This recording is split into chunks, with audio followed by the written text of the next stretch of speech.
confabulation.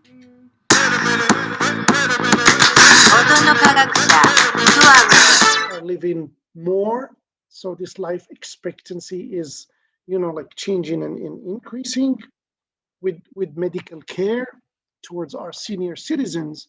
But on the other hand, you have all those GMOs and altered foods that sort of basically are not very body friendly.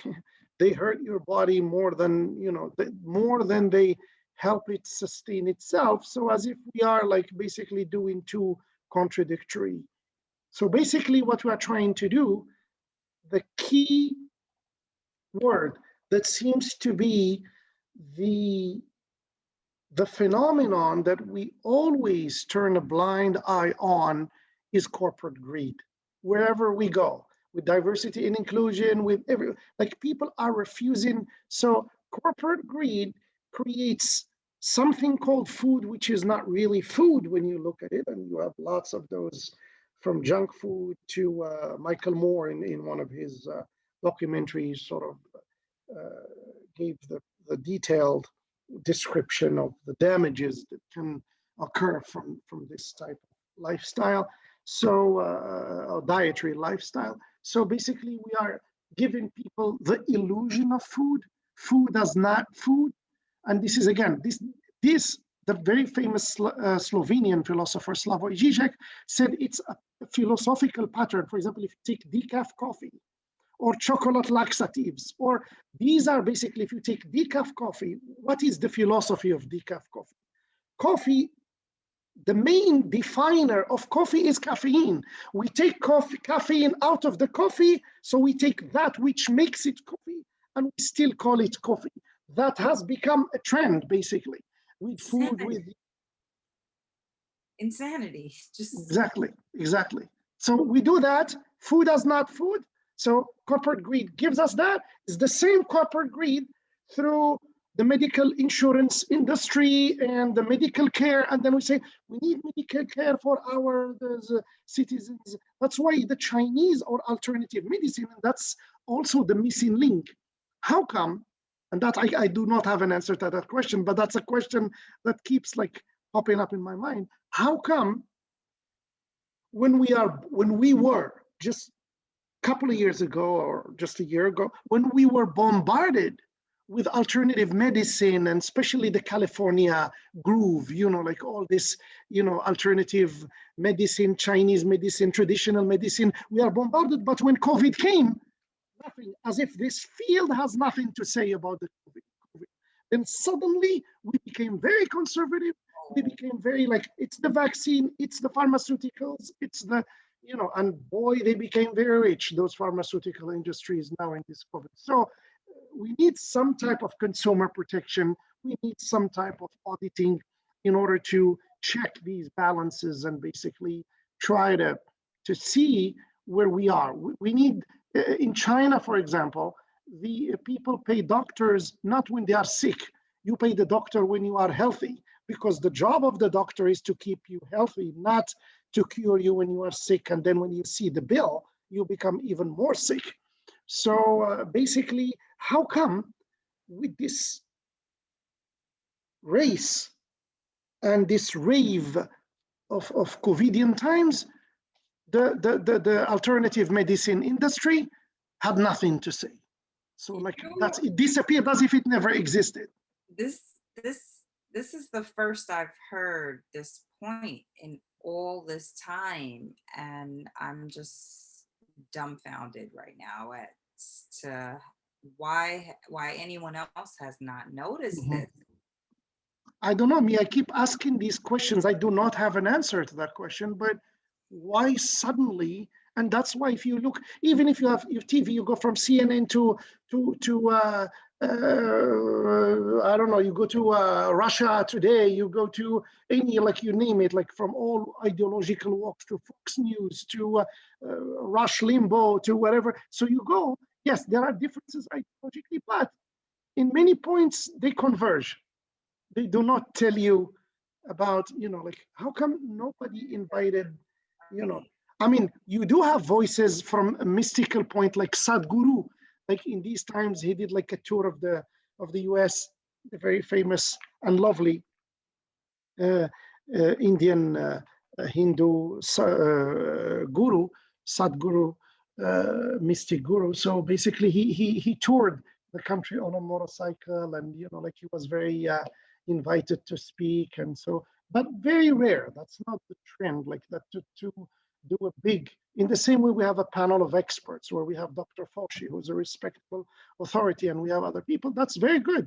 But I'm not saying that this is in lieu of that. I'm not dressing here like a fight between traditional medicine or what they call paramedicine versus medicine. I'm just saying that absences to me, I've always been interested in absences. Why is it absent? I just want to understand. I ask questions, but I don't have an answer to that. And obviously that points to the pharmaceuticability of the phenomenon.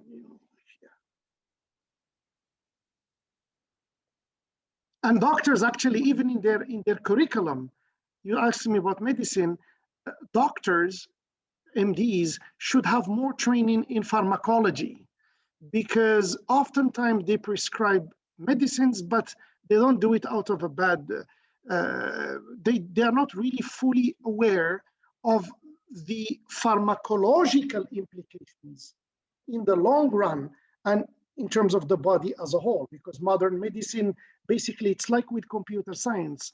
We learn with Windows, that you have icons, and suddenly our mind is trained to think in icons and split.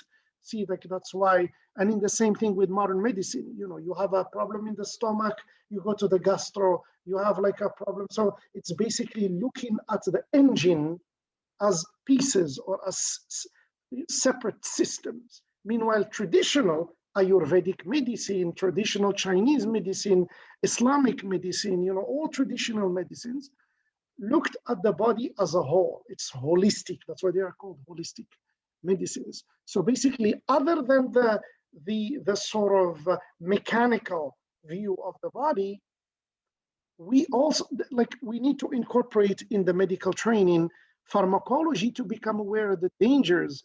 But of course, we need also to do something with the pharmaceutical lobbies, because this whole idea of lobbying, to me, is what is damaging the whole lobbies. I mean, Americans love euphemisms. We like to, oh, I have to let you go instead of I will need to fire you. These euphemisms do not help us much in being sincere with one another, but also in understanding the reality, the complex realities of, we have to be sincere. We need to set political correctness aside. And that's another problem we can talk about, which is that political correctness is just killing us. We need to name a spade in order for us to advance. So basically, doctors, not with the bad intention, but I'm just saying they need to have less contact with the pharmaceutical lobbies. And second, they need to get more training on the damages that some medicines, do for you. So they repair something and then they hurt like 3 other things. So yeah. we need Absolutely. To do something about it. I would completely have to agree with you on that. In my own personal experience and opinion, completely. It's a huge problem, huge. So I could just talk to you for a long time. You've been so insightful and you are so knowledgeable.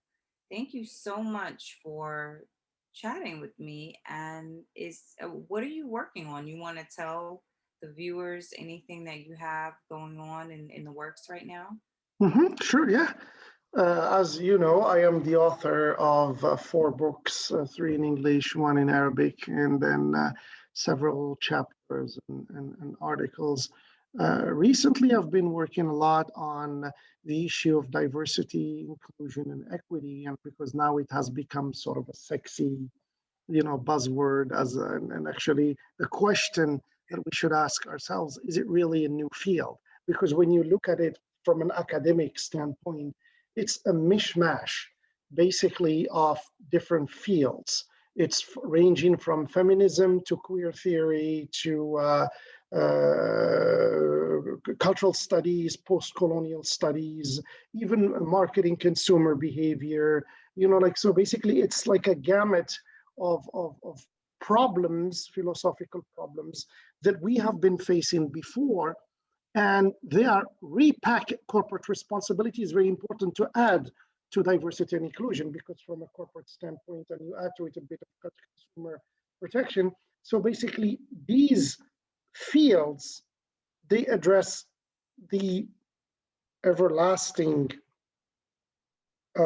question, can corporations have morality? And the very famous and blessed Harvard professor Michael Sandel, who teaches moral philosophy, he has that book called What Money Can't Buy. And basically what he argues in that book, giving even examples, specific examples from different fields and walks of life, is that there are two areas in which, if the logic of money, I'm not saying that they should be public goods, privatization, that's another debate, but the logic of profit, of financial or monetary profitability, if it gets to them, like education and health, it erodes them because it's basically against their inner core logic. And he gave many examples. For example, just to give you people who are waiting in line to get transplants, and then if they pay somebody to take their place in the queue, that will defeat the purpose of the whole, like, scenario. And he gave even some interesting and funny examples, like that if you litter in the Grand Canyon and you throw just beer cans, you're going to be fined. Let's say you're going to be fined $50,000, $100,000. If there's a rich kid that for him or her, 50,000 is like $1 for another person, and their joy is to litter, that fine is just basically does not do what it's supposed to do. So basically his argument is that what money can't buy is that there are health and education are two fields in which money, the logic of money, should little bit be revisited in order for us to have, to basically keep our purpose, our vision alive, why we have created that in the first place. So again, this whole field now of diversity, equity, and inclusion, it has been sort of waltzing between political correctness, we are only supposed to say certain things, and cancel culture, which to me, from an academic standpoint, is ridiculous, because we do not proceed in history with erasing things. On the contrary, we need to there were bad things that happened in all civilizations, in all countries. Do you erase slavery by saying slavery never existed?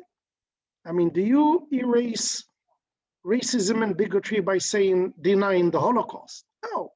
See, so again, that we are doing the same thing, basically, with this cancel culture. Oh, there's this highway named, I don't know, John Mosby. Let's, cancel it, or Confederate flags. Confederate flags are part of this country's history. They are taught.